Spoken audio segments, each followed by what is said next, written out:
സ്നേഹവും ആർദ്രതയും ഉയർന്ന സാംസ്കാരിക നിലവാരവുമുള്ള വനിതയാണ് ശൈലജ ടീച്ചറെന്നും അവർക്കെതിരെ അശ്ലീല പ്രചാരണം നടത്തുന്നത് കോൺഗ്രസിന്റെ സാംസ്കാരിക അധപ്പതനമാണെന്നും നടി ഗായത്രി വർഷ പറഞ്ഞു. ടീച്ചറിന്റെ വിജയം വടകരയുടെ സാംസ്കാരിക പുരോഗതി വിളിച്ചറിയിക്കുന്നതായിരിക്കുമെന്നും ഗായത്രി വർഷ പറഞ്ഞു.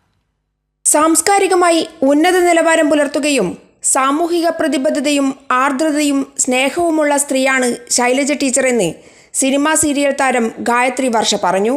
ടീച്ചറിനെ പോലെയുള്ള ഒരാൾ സാംസ്കാരിക കേരളത്തിൽ നിന്നല്ല, സാംസ്കാരിക മനുഷ്യൻ്റെ ഇടങ്ങളിൽ ഏറ്റവും അധികം മാനവികതയുടെയും ആർദ്രതയുടെയും കരുതലിൻ്റെയും സാമൂഹ്യ പ്രതിബദ്ധതയുടെയും കൃത്യമായുള്ള രാഷ്ട്രീയ അഡ്മിനിസ്ട്രേഷൻ്റെയും പേരിൽ ലോകമൊട്ടുക്ക് അംഗീകരിക്കപ്പെട്ട ആളാണ് ടീച്ചർ. അവിടെ ഒരു തരത്തിലുള്ള കറയും ഉണ്ടായിരുന്നില്ല.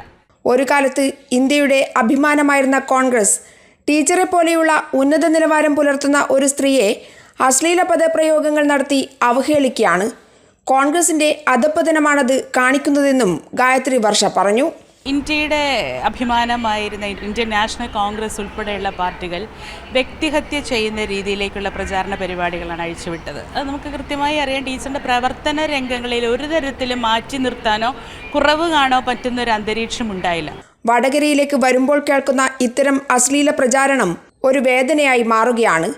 അതുകൊണ്ട് തന്നെ ശൈലജ ടീച്ചറുടെ വിജയം നമ്മുടെ സാംസ്കാരിക നിലവാരം എവിടെ എത്തി നിൽക്കുന്നു എന്ന് തെളിയിച്ചു കൊടുക്കേണ്ട വിജയമായിരിക്കണമെന്ന് ജനങ്ങൾ ചിന്തിക്കണമെന്നും ഗായത്രി വർഷ ഓർമ്മിപ്പിച്ചു. P V Joshila, Kairali news, Kozhikode.